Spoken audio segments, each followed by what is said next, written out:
झारखंड की मिट्टी बदला ले रही है, अपने ऊपर हुए अत्याचार का बदला।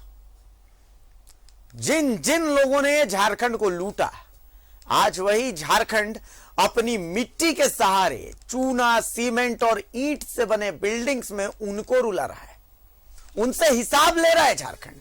आप बोलेंगे कि भाई आप क्या बोल रहे हैं, मैं एक छोटी सी बात बता रहा हूं आपको। ईडी, पिछले कुछ दिनों से ईडी को लेकर के बहुत चर्चा हुई। ईडी का जो ऑफिस है, असल में वो इमारत भ्रष्टाचार की एक इमारत है जिसे ईडी ने ही सील कर दिया था। एनो सिक्का का बंगला था वो। आय से अधिक संपत्ति मामले में उस बंगले को सील किया गया और आज वहां पर ईडी का ऑफिस है। हर वो शख्स जिसने झारखंड को रुलाया है, जिसने झारखंड को लूटा है, एक एक करके सबका नंबर आएगा। ये रिपोर्ट देखिए आप किस्मत के खेल पर। शानदार, जबरदस्त, जिंदाबाद। झारखंड की मिट्टी बदला ले रही है, लूटने वालों से सूद समेत वसूल रही है। झारखंड वो राज्य जिसके माथे पर भ्रष्टाचार लिख दिया गया, पर अब झारखंड की मिट्टी सूद समेत वसूल रही है। आप पूछेंगे कैसे, तो हम बताते हैं। जिस इमारत में फिलहाल एनफोर्समेंट डायरेक्टरेट का कार्यालय है, उसकी भी अपनी कहानी है, लेकिन कहानी बहुत जोरदार है। सोचिए, जिस इमारत की बुनियाद ही भ्रष्टाचार पर हो, उस इमारत के बाहर आज पूरे देश की मीडिया खड़ी है। वो भी क्यों? क्योंकि अब भ्रष्टाचारियों का इस इमारत में चलने वाली केंद्रीय एजेंसी के नाम से ही भूत भाग जाता है। बोया पेड़ बबूल का तो बेर कहां से होए। ये जो इमारत आप ठीक पीछे देख रहे हैं, ये भ्रष्टाचार के पैसों से बनाई थी। पूर्व मंत्री इनोस एक्का ने झारखंड का बच्चा बच्चा जानता है, और जब से ये ताज़ा पूजा सिंघल प्रकरण हुआ है और नोटों का जखीरा उनके सीए के यहाँ से मिला है, यहाँ पर पूजा सिंघल लाई गई, उनके साथ इंटरोगेशन हो रहा है, उनकी जांच चल रही है, पूछताछ चल रही है। तो हर यहाँ से गुजरने वाला जो मुसाफिर है वो इस इमारत को ज़रूर देखता है, और देखते देखते उसके मन में जो सवालात होते हैं वो कई तरह के होते हैं।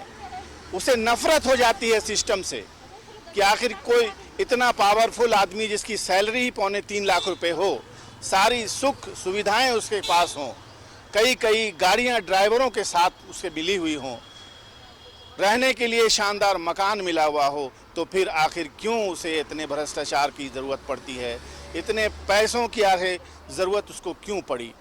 बहरहाल कई लोग ऐसे भी हैं जिनको राज्य की बदनामी बहुत बुरी लगती है कि आखिर हमारे राज्य में आखिर है क्या जिससे हम गर्व करें, लेकिन इस तरह की हरकत से ये राज्य और भी बदनाम होता है, लोग इस पर हंसते हैं। लगा कि बेहोश हो जाएंगे, इतना ई रुपया, इतना हम लोग तो जिंदगी में कभी नहीं देखा भाई, 1 करोड़ भी नहीं देखा है। हम लोग एक एम्प्लॉय है, मिडिल क्लास फैमिली के हैं, और बस पेंशन मिलता है, खाते पीते हैं, बस जिंदगी जी रहे हैं, कृष्ण भगवान का नाम लेते हैं बस।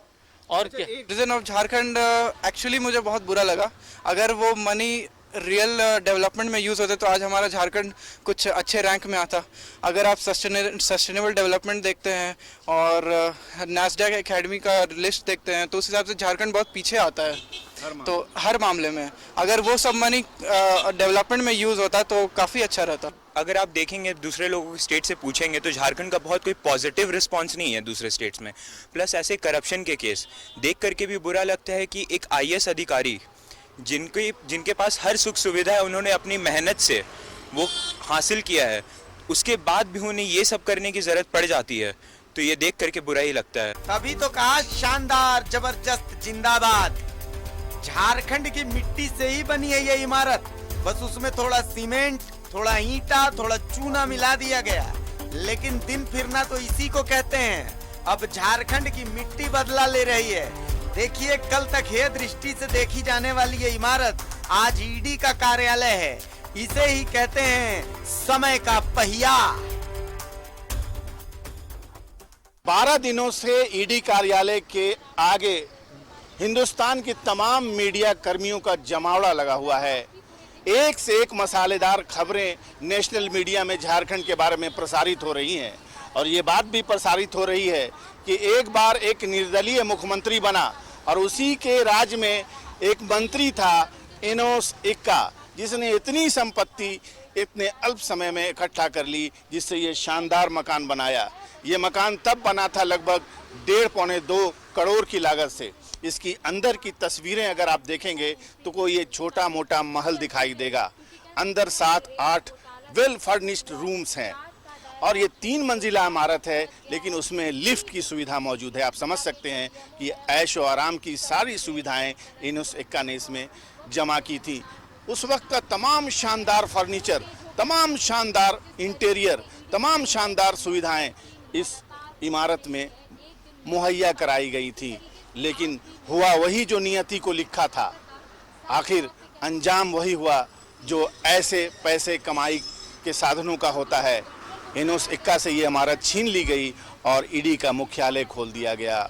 अब ये इमारत एक प्रतीक के रूप में यहाँ पे खड़ी है और जितने भी भ्रष्टाचार के मामले आगे आएंगे, जितने भी भ्रष्टाचारी भ्रष्टाचार करते हुए, कदाचार करते हुए पकड़े जाएंगे, इसी इमारत में उनसे पूछताछ होगी, जैसे कि पूजा सिंघल से हो रही है। पूजा सिंघल रिमांड पर हैं और इसी इमारत में एनोस एक्का के उसी मास्टर बेडरूम में रात गुजारती हैं, जिसे एनोस एक्का ने भ्रष्टाचार के पैसों से अपने लिए बनाया था। इमारत के अंदर की तस्वीरें आपको न्यूज़ 11 पे ही दिखाई देंगी। ये इमारत इतनी शानदार है, अंदर से इतनी भव्य है कि आम आदमी अगर अंदर जाए तो उसकी आंखें चुंधिया जाएंगी। अंदर का किचन अगर आप देख लेंगे तो हैरान हो जाएंगे। इस छोटी सी इमारत का किचन इतना बड़ा है जिसमें 100 आदमियों का खाना पक सकता है। इसमें तमाम तरह की वो सुविधाएं मौजूद हैं जो एक कैसल में, एक महल में हो सकती हैं। एक 5 स्टार होटल की सुविधाएं यहाँ पर हैं और ये पूरा का पूरा इमारत का हिस्सा एयर कंडीशनर से भरा पड़ा है और बहुत ही खूबसूरत लोकेशन पर है। और यही वजह है कि यहाँ से गुजरने वाला हर इंसान एक बार ठहर के इस इमारत को देखता है और यही कहता है कि बुराई का अंजाम हमेशा बुरा ही होता है। कैमरामैन कुणाल के साथ में शहनवाज अख्तर, न्यूज़ 11 भारत, रांची। शानदार, जबरदस्त, जिंदाबाद, ऐसे थोड़ी बोल रहे हैं। झारखंड की मिट्टी अपना बदला खुद ले रही है। वो इमारत जिसकी बुनियाद झारखंड की मिट्टी पर खड़ी है, झारखंड को लूट करके जिसे बनाया गया, थोड़ा सा चूना मिलाया गया, थोड़ा सा सीमेंट मिलाया गया, बहुत सारी ईंट लगाई गई, लेकिन झारखंड अपने ऊपर हुए अत्याचार को थोड़ी भूलेगा। आज पूजा सिंघल हैं, कल और भी कई होंगे। शाहनवाज अख्तर हमारे साथ जुड़े हुए हैं। शाहनवाज, किस्मत का फेर कहिए, समय का पहिया कहिए, वक्त का इंसाफ कहिए, जो भी कहिए, पर तमाम बातें लेके चली जाएंगी बस वही एनफोर्समेंट डायरेक्टरेट के घर, उस ऑफिस के सामने घर निकल रहा है मेरे मुंह से, चूंकि कभी वो एनोस एक्का का घर हुआ करता था और आज वो एक ऐसे एजेंसी का ऑफिस है जिसके नाम से अभी झारखंड के तमाम भ्रष्टाचारियों की भूत भाग रहा है। शाहनवाज, बेशक भूत भाग रहा है। तमाम मंत्रालय, सचिवालय की गलियों में जो बड़े बड़े सचिव हैं उनके चेहरों पे हवाइयाँ उड़ी हुई हैं। 4-5 जो चर्चित चेहरे हैं वो लोगों से मिलना जुलना, सोशल प्लेटफॉर्म से अपने आप को गायब कर चुके हैं। जो कुछ भी हुआ है वो सारी दुनिया ने देखा है और दुनिया भर में झारखंड की पहले से ही इतनी बदनामी है और चटखारे ले ले करके मीडिया ने ये खबरें प्रस्तुत की हैं, खास करके उस मीडिया ने जो कभी झारखंड की ओर मुंह करके नहीं देखते हैं। और बस एक ही नतीजा निकल के आता है कि झोपड़ी में रह लें, कभी इमारत न बनाएं, जो दिल पर बोझ हो वो दौलत न बनाए। आखिर ये दौलत किस काम की है जब इस तरह से रुसवाई के साथ अपने बाल बच्चों से, छोटे छोटे बाल बच्चों से छुड़ा करके इस तरह से अंडर कस्टडी रखा गया है।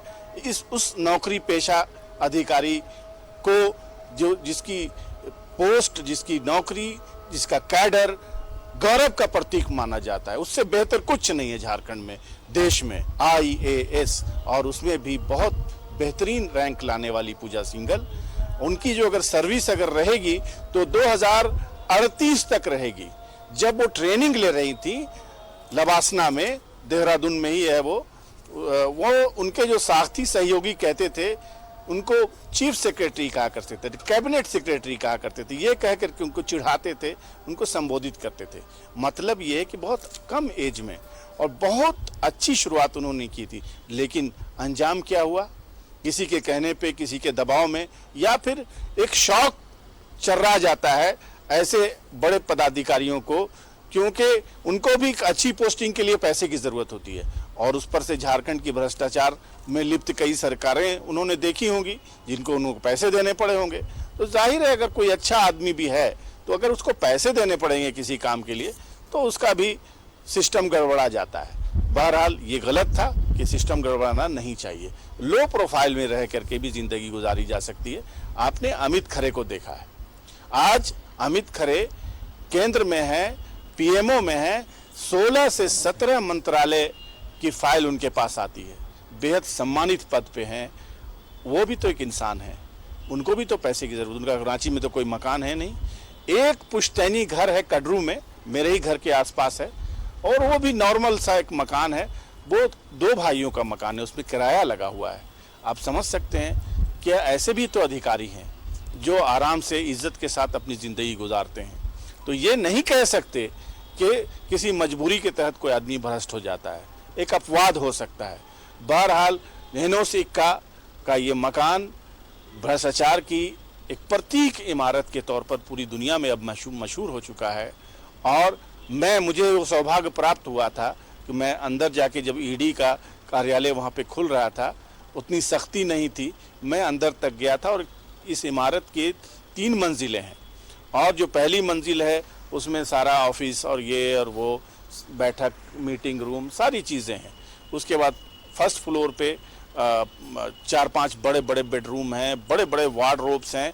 और मैंने जब उसमें गया था, उसमें सितंबर के महीने में, तो तब मैंने कुछ कपड़े भी देखे थे वहाँ पर टंगे हुए, सूट्स रखे 4-5 टंगे हुए थे। वहाँ के केयरटेकर ने बताया कि ये साहब का है, यानी नेनोस इक्का का ही है, वो उसको इस्तेमाल भी नहीं किया उन्होंने। क्रॉकरी ऐसी है उसमें जो आपको सीधे सीधे लाखों में उसकी कीमत होगी एक क्रॉकरी की।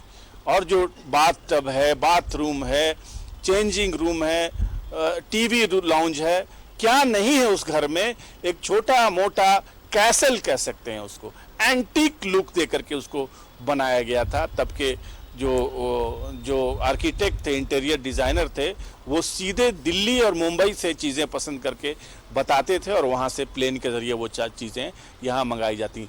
लेकिन क्या हुआ?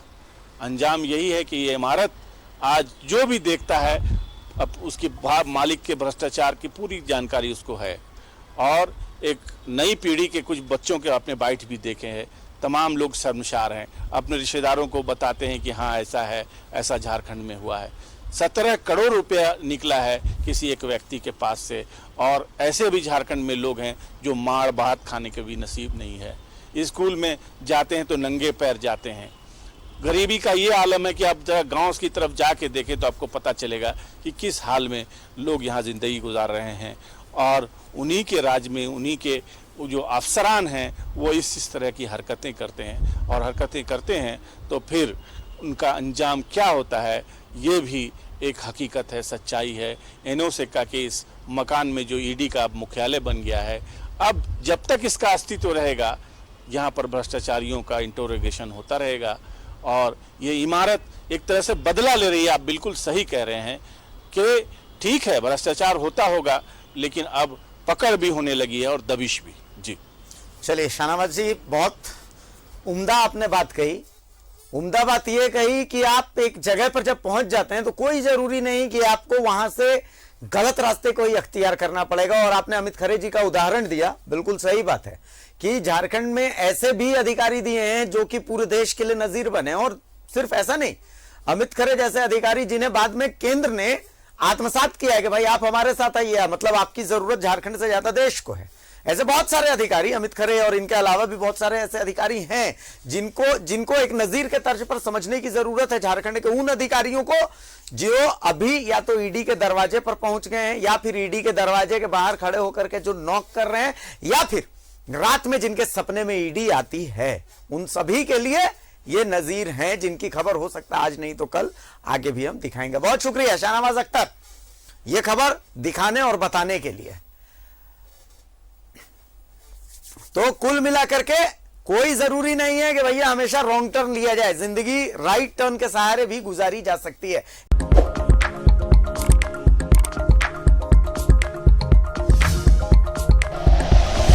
Like and share videos, subscribe करें हमारा चैनल और प्रेस करें बेल आइकॉन। न्यूज़ 11 भारत, सच है तो दिखेगा।